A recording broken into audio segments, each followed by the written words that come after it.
This was actually the fight I was looking forward to the most on this particular card, Pacquiao-Browne, because you got Marcus Browne, an undefeated light heavyweight contender with a lot of potential and a lot of ability.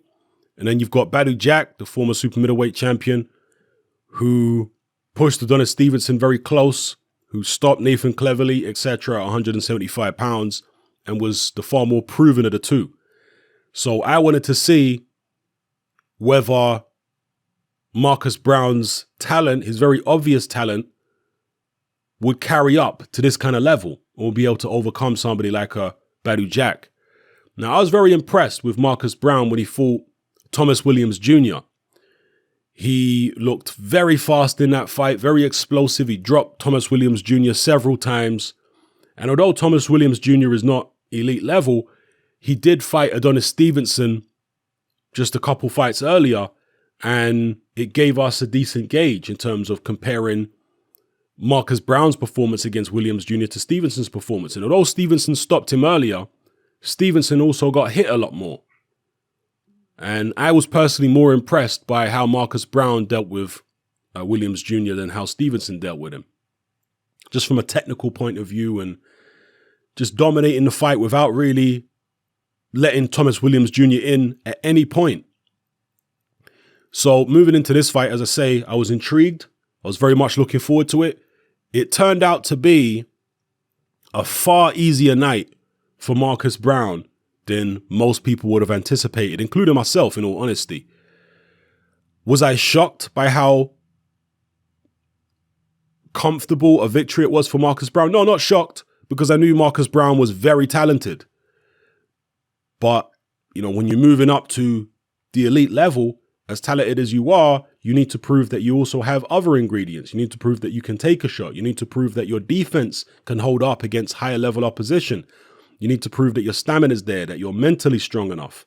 You know, there are so many boxes to tick when you step up to the highest level, which are not obvious, you know, in terms of they don't, a lot of the boxes you have to tick don't necessarily appear on paper, you know. So Marcus Browne, from start to finish in this fight against Badou Jack, dominated him. He schooled him.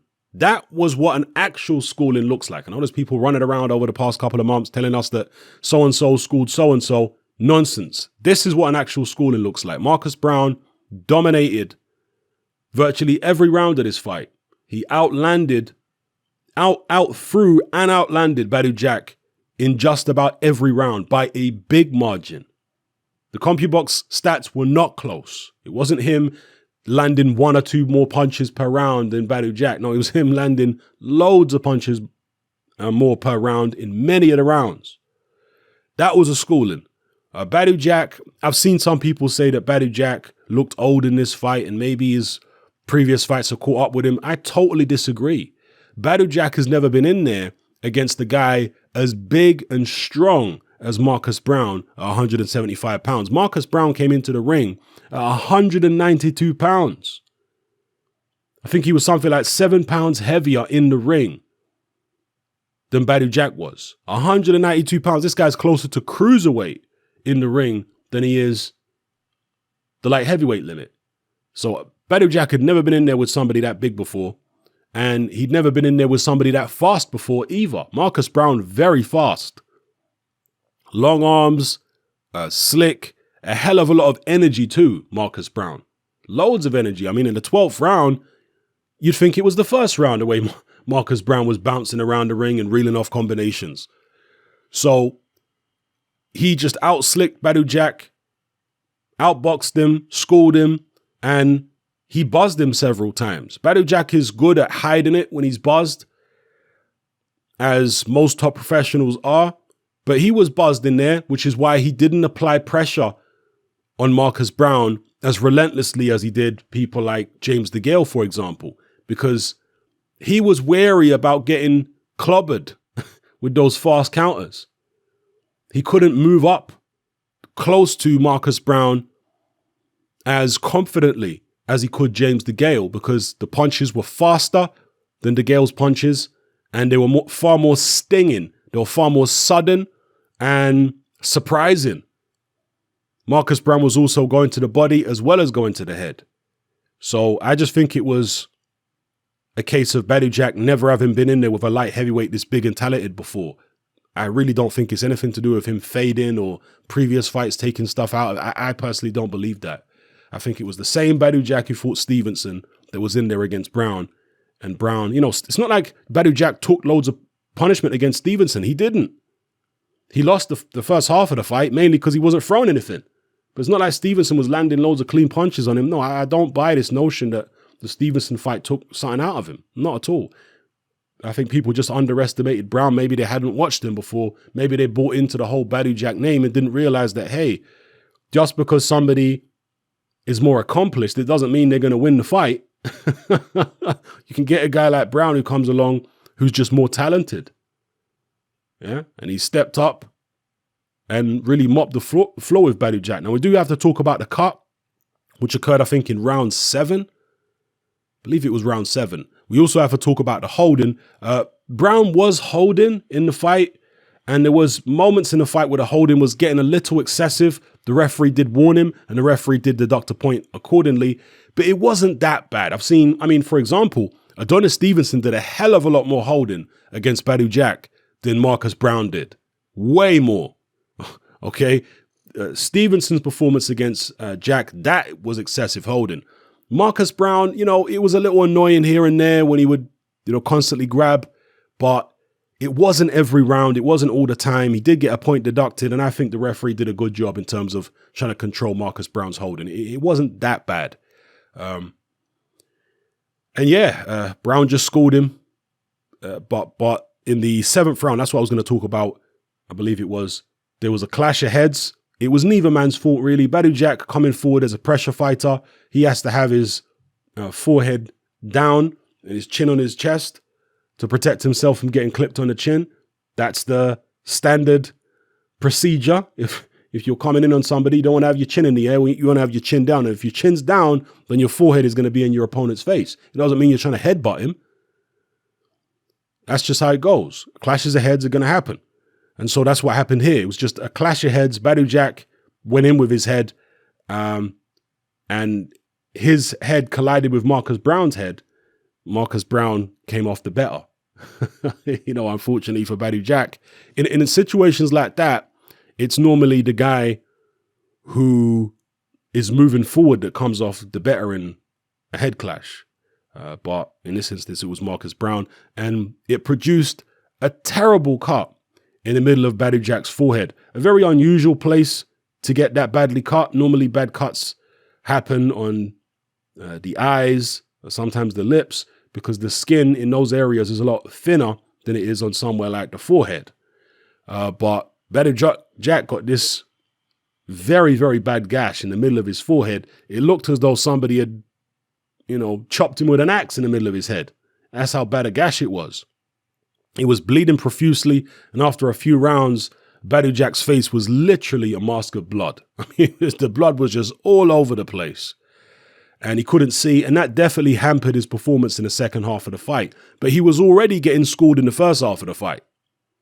You know, it's not like he was, being very effective in the first 7 rounds, and then the clash of heads happened and it all changed. No, he was already getting a schooling, and he was already getting buzzed through the first 7 before the cut happened. So after the cut happened, did it affect his performance? Of course it did.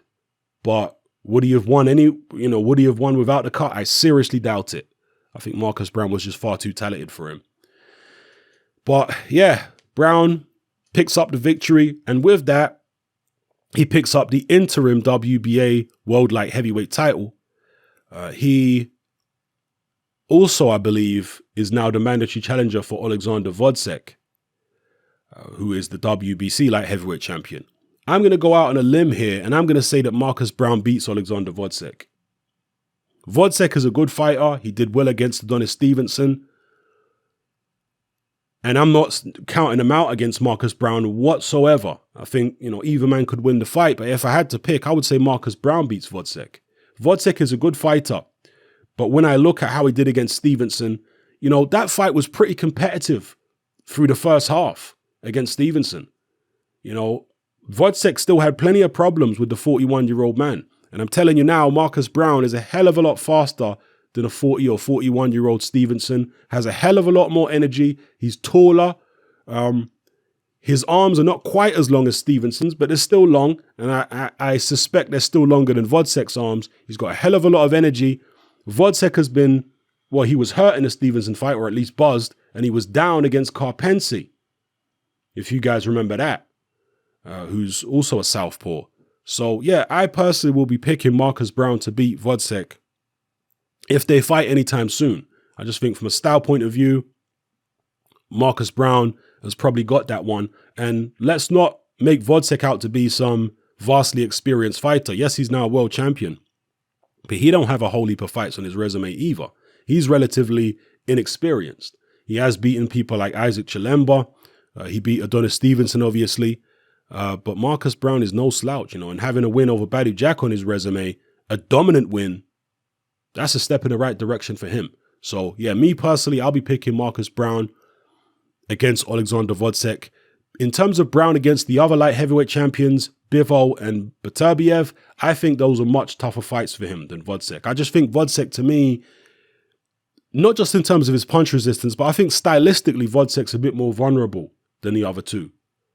That's my perception at this point. Anyway, we'll find out whether I'm right or wrong in due course. But my perception is that Vodcek stylistically and punch resistance wise is a little more vulnerable than Beterbiev and Dmitry Bivol. Bivol's shown no vulnerability so far in terms of punch resistance.